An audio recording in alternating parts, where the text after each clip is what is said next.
In today's episode, I'm going to teach you an easy 5-step trick for finding the strongest stocks to day trade on any given day. And guess what? Today, we have a picture-perfect example of a stock that I used the 5-step trick on. In fact, this stock squeezed up over 300% this morning. And when it first came to my attention, it was way down here at $3.35. I ended up making over $11,000 on it as the stock squeezed from $3.35 all the way up to a high of just under $12.50. Now, this is a stock that has over 100 million shares of volume on it. Now, for those of you guys tuning in, perhaps for the first time, let me introduce myself. My name is Ross Cameron. I'm a full-time trader, and when I funded my first account, it was way back in 2001, nearly 25 years ago. Now, in those days, the approach that a lot of traders took was just to get to know one or two stocks really well and to trade those same stocks every single day. Now, I struggled with that, and I would still struggle with that if I was doing it today, and here's why. In those days, I had a small account. And so when people said get to know one or two stocks, they typically meant get to know Apple or get to know the S&P 500. But here's the problem. If you sit down and you try to trade Apple every single day, how much do you think Apple moves on any given day? This is the typical range. On a typical day, it doesn't go up or down more than 2%, which means you've got a 4% range from the very low to the very high. Now, you never capture that full move from the low to the high. In fact, it's rare that you would even capture 50% of it. You might only capture a quarter of it. So here's the problem. A quarter of a 4% move is a 1% move. How do you make good money trading a 1% move? The only way you could do it is if you have a huge account and you buy a lot of stock. And then a 1% move, well, you can make some money on it. But I didn't have a large account, and I bet you don't either. So trading stocks that don't move much isn't going to produce a lot of profit. And I had to learn all of that the hard way. So the trick that I'm going to share with you today is back-tested and proven. I've been trading it full-time for my whole professional career. And this is a system that will identify the strongest stocks every single morning. Now, to accompany today's class, I have a set of PDF resources that you guys can download. It's going to document everything that I teach to you today, but you can print it out, you can save it, and you can utilize it and implement it in your own trading starting today. So if I jump back onto the screen share, I'm going to give you guys a link where you can download my Ultimate Beginner's Kit. This will give you instant access to my stock selection PDF and the 5-step trick that I'm about to teach you here today. So let's look at another example of a stock that was the #1 leading percentage gainer in the market. This is a stock that went up, again, over 294%. It actually peaked a little over 300%, in this case on 21 million shares of volume. Now, what I want you to pick up on here is the theme. What do these stocks all have in common? Now, on this stock, I ended up making over $51,000, and I made money on a couple other stocks on that same day. BBLG right here, this was the third leading gainer in the market, and then these other stocks at the times that I traded them were the leading gainers, but they pulled back a little bit. So being able to trade the stocks that are moving requires a willingness to jump around the market. At any given moment, there may be a different stock that is the leading percentage gainer. But what do they all have in common? Let's look at another example. So here, PRTG. This is a stock that ended up going up about 178%, 15 million shares of volume. The price is $9 a share. You can see on this one, I locked up $53,000 of profit. Now I'll give you another example. This one's BTCM, 314% gain on 36 million shares of volume. On this stock, I locked up nearly $80,000. These stocks share a few common characteristics. They share similar price ranges. These are all stocks under $20. They all have a pretty substantial amount of volume, certainly in excess of 10 million shares, and clearly they're all up quite a bit. Now, what you might not know is that a number of these stocks are biotech stocks. This is a very common theme in the market. When a biotech stock comes out with breaking news, and it could be that the stock has just received FDA approval for a new drug they've been testing, or that their clinical trials are going really well, this type of headline has the power to be a game changer for these types of companies. And in an instant, nearly an instant, within a few hours, the stock can squeeze up 50, 75, 100%, 200%, 300%, even in this case, 682% in one day. That is a massive move. So the stocks that make the biggest percentage gains tend to share similar characteristics. And this is what I want to begin breaking down for you. Everything that I share with you is based on over $20 million of trading profits. This is my data. So I can mine all of this data to extract patterns in the market. And these are patterns that have been occurring for the past decade. This is 10 years of trading history. So let's start with one of our first data points. We're going to look at the volume. And it's not just the volume in total shares traded, it's the volume today relative to what's normal for the stock. So think about Apple, for instance. We'll go back to that big, large cap company that you're probably familiar with. So Apple, on any given day, what do you think the volume looks like? Well, we'll pull up the chart. So if I pull up the chart here on Apple, what you're going to notice is that it typically trades with similar amounts of volume on any given day. So you can see here, these are the volume bars down here.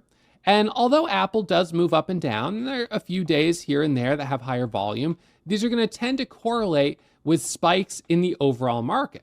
So when the overall market is experiencing heightened volatility, Apple naturally will as well. And so on a typical day, Apple is experiencing what we would consider to be average volume, relative volume. The relative volume is going to be around 1. So if I look at Apple right here on my stock quote window, I can actually pull this down and I can actually look at what the relative volume is today. The relative volume is a metric and it compares today's volume versus the 50-day average. So today, right now, Apple is trading, it's on track to trade by the end of the day at 1.28 times average volume. So average volume is 1. Below average would be less than 1. Above average would be higher than 1. So a ratio of 1 means the relative volume is just the same. Now NERV, this biotech stock that I traded today, the relative volume is 262 times higher than its 50-day average. Holy smokes. So let's look at this stock just on the daily average. So today we've got 150 million shares of volume. How much volume did we have yesterday? 48,000 shares. That's it. Yesterday, nobody thought anything about this stock. And then today is the leading gainer in the entire market. How does that work? Well, we're going to draw some conclusions about how that works. So first, we're just going to look at the data before we draw those conclusions. So what you'll see here is that over 90% of my profit, right down here, comes from stocks that have 500 times higher relative volume than the 50-day average. 500 times is 5x. So 5x times above average volume. So that means what we're going to start doing here right now is we're going to create a profile. This is a profile of the type of stock that could go up 50% or more in one day. Because this is the type of stock that if you have a small account, you're going to really be focused on. Now, think about when I've done these small account challenges, and you've probably seen them here on YouTube. $500 small account challenge, $1,000 small account challenge, $2,000 small account challenge. When you've got a $2,000 account, you're trading a stock like Apple that goes up maybe 4% and you capture only 1% of it, you're up 20 bucks, 30 bucks. This is not enough to make money. You can't justify sitting here for 2 or 3 hours and spending all this time studying to make $20 a day. You'd be better off doing something else. On the other hand, we've got a stock like NERV today that goes up 300%. Not that you would put the entire account into that one trade necessarily, or that you would get the perfect entry at the very bottom and sell at the very top. But 300%, even if you only get a sliver of that, 20%, well, now the account's up 400 bucks. This is a meaningful difference in one day. So the first profile data point that we're going to add here is relative volume. I'm just going to put RV, and we're going to go for 5 times. So it's got to be 5 or higher. So that's the actual metric that we're going to scan for. And what we can do, and I'm going to teach you how to do this, is we're going to use these scanners, and these are going to search the entire market. There's thousands and thousands of stocks in the market. And what we're searching for is the needle in the haystack. We're trying to figure out, how do we find a stock like NERV right down here at $3.35? How did I get that alert right there? Well, you're going to learn. So the first profile point, the first data point in our profile is the relative volume. So we need the relative volume to be at least 5 times above average, so 5. Now, we also noticed a theme that I made more money on stocks that had higher volume today. In fact, 25 million shares and higher is where I did the best. However, it's worth noting that this is measuring the amount of volume the stock traded by the end of the day, not necessarily before I took my first trade. So it may have only had 1 million shares of volume when I took the first trade, but by the end of the day, it had 25 million shares of volume. So how do we then predict that a stock will have in excess of 25 million shares of volume in one day?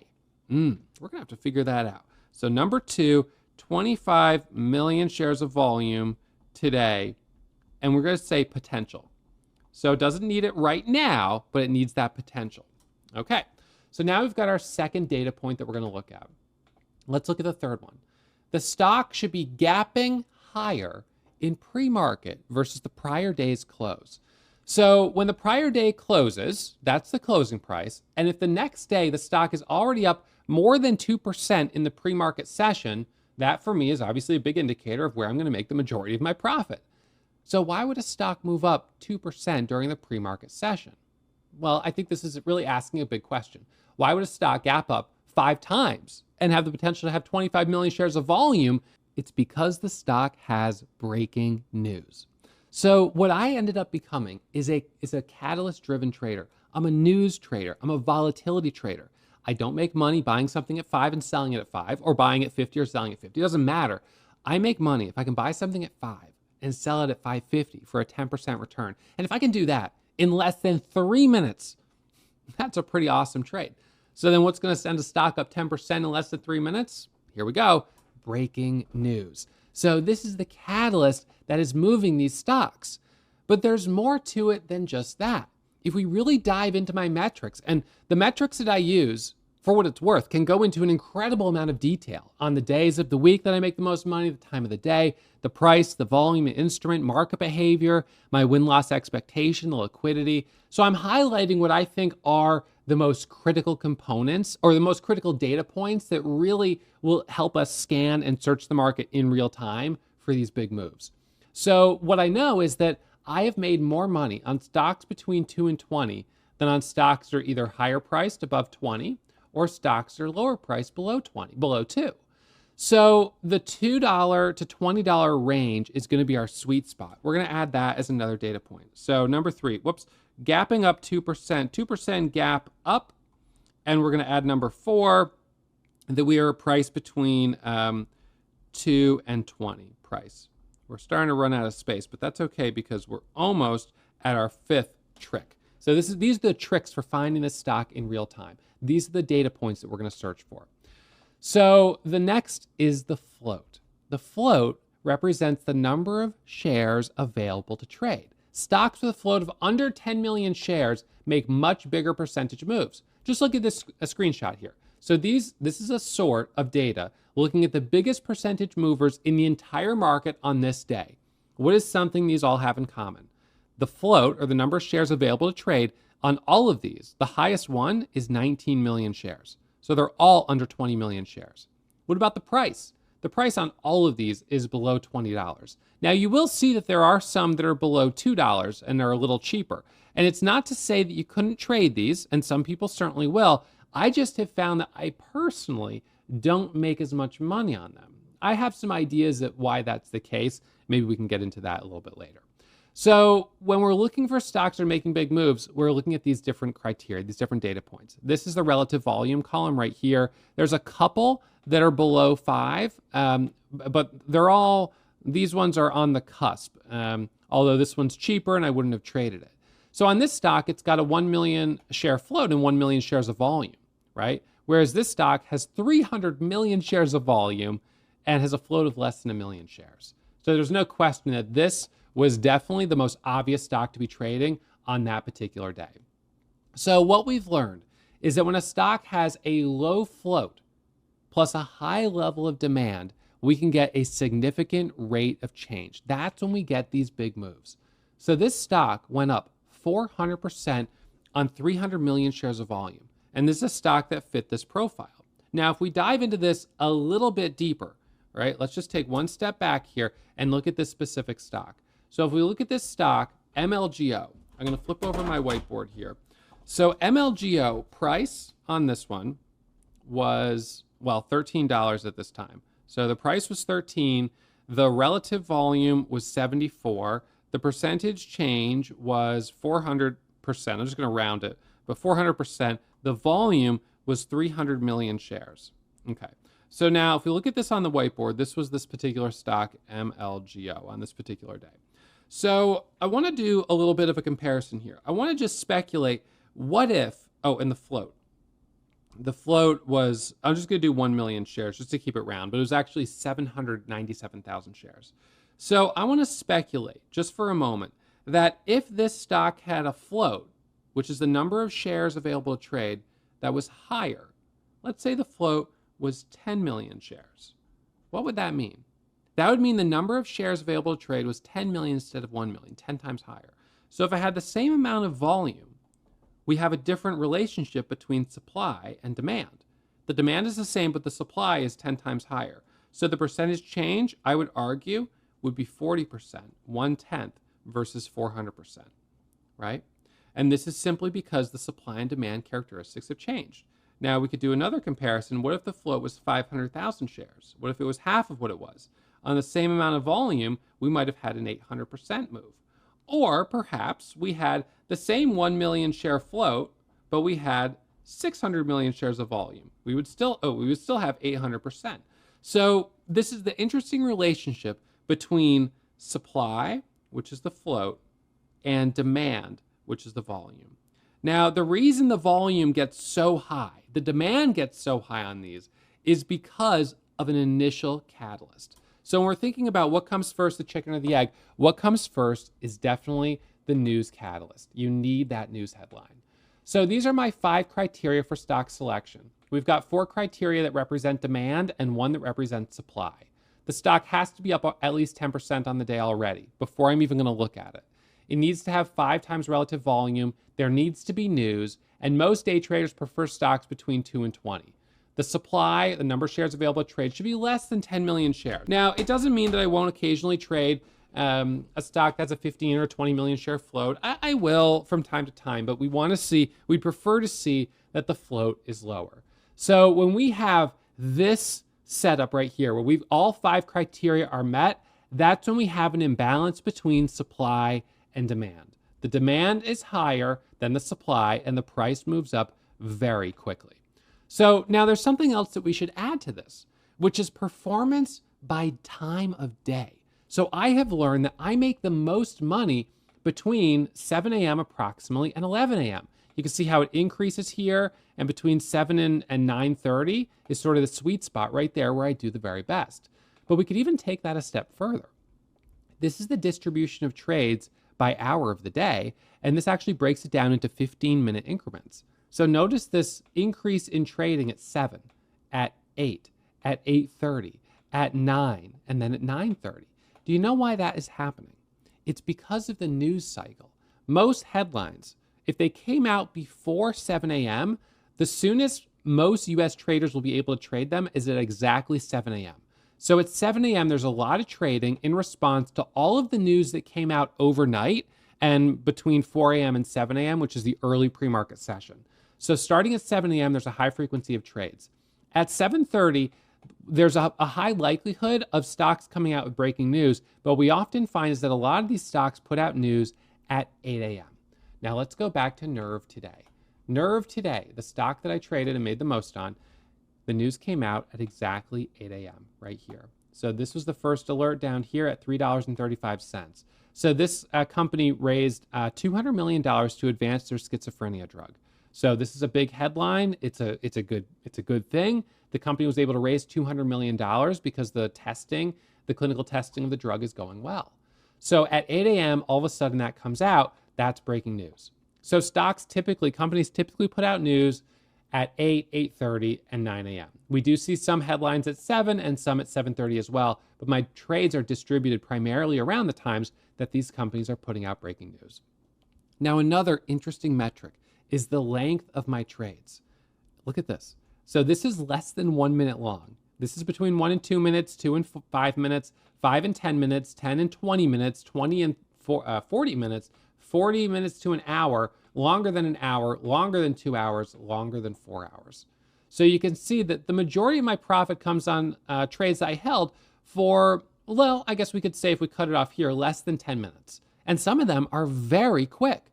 So if we look at NERV today, and we will look at it in more detail, you'll see that this is a stock that I traded and jumped in and out of very quickly. So now what I want to do is I want to take a really close look at this particular trade this morning on NERV. And again, this is just one example, but this is the same thing that I'm doing every single day. I'm sitting down, I'm waiting for a stock to hit my scanner, and it's got to be a stock that meets all 5 pillars of stock selection. So the first thing that happened is at 8 a.m., the company put out breaking news. So boom, that news hits the news wire. As soon as it hits the news wire right here, what happens? The stock starts moving up. And so what that means is that traders saw the news and immediately began buying. Now, one of the problems with seeing the news and being the first person to see a headline potentially is that you may not know if the news is good or bad unless you know the context of this company and you're maybe an expert at biotech stocks. So rather than look at every single news headline that is coming out, which would be overwhelming, I wait for the news headline to come out and I wait for the stock to hit my scanner. And so the first scanner alert took 9 seconds. At 8:09, it was 8 a.m. and 9 seconds, we got our first alert right here when the stock was at $3.35. Now at this point right here, it was beginning to trigger my first scanner, which is that the stock was simply squeezing up more than 10%. Now the stock did not yet meet my criteria or the parameters for relative volume. You can see the relative volume was still only 0.66. So still even less than the 50-day average. At that moment, granted, the volume was quite light, but that's okay. I still wanted to be alerted that the stock was moving because going up more than 10% in less than 5 minutes is highly unusual. It doesn't happen often. And so when that's happening at 8 a.m. and the float is less than 10 million shares and the price is within my sweet spot of 2 and 20 and the stock has news, yeah, that's definitely something that I want to pay close attention to. So it pops up, it hits my scanner. So what do I do next? I actually click on the alert right there. I click that, that's a link, it's underlined. I click it, and when I click it, I pull up the news headline. I see that there's breaking news on it. Now at the same time, the stock continues to trigger alerts. It's now hitting new alerts. It's hitting the alert for a scan that searches for former momentum stocks. These are stocks that have previously made big moves. It's also hitting the alert for hitting a 52-week high, meaning it's hitting its highest price in a year. It's also hitting my low float, high relative volume alert, as now the relative volume is going up to 4.6. So it's moving up rapidly. And within moments, it's at 7.5, it's at 12.65, and now we've really got something we can work with, and the stock's up over 100%. And at this point, it still only has 3 million shares of volume, but now I can make the prediction that very likely by the end of the day, we will be exceeding 25 million shares. We are already at the right price, the right gap, the relative volume, and we have news and the float. Yeah, this is a really good scenario. So as I'm reading the news, the chart is also loading. And it, of course, doesn't take long to load, but the chart is pulling up. So as the chart pulls up, now I begin looking at the chart and asking myself, where can I buy this stock? And so what you may know, if you've watched other episodes I've uploaded here on YouTube, or you've taken the classes that are part of our Warrior Pro curriculum, is that I love buying pullbacks like this. So I love buying those dips. This is my favorite pattern to trade, especially on stocks with breaking news. You get that quick squeeze up, I buy the first pullback, next leg up, sideways, and I buy those dips for the next leg higher. Now in this case, I actually execute my trades over on my broker window. So that's where I'm looking at the market data, I'm entering my order right here, and I'm clicking the buy button. Alternatively, I can buy just by pressing Shift 1, which is my hotkey for rapid order execution. So when these stocks pop up, I am trading them very quickly. And in this case, we're looking at a chart that is 10 seconds. Each candle is 10 seconds of time. So this is a chart that was less than a couple minutes. We're talking about 3 minutes, and the stock goes up, 200%. That is incredible rate of change. So how do I know when to stop trading it?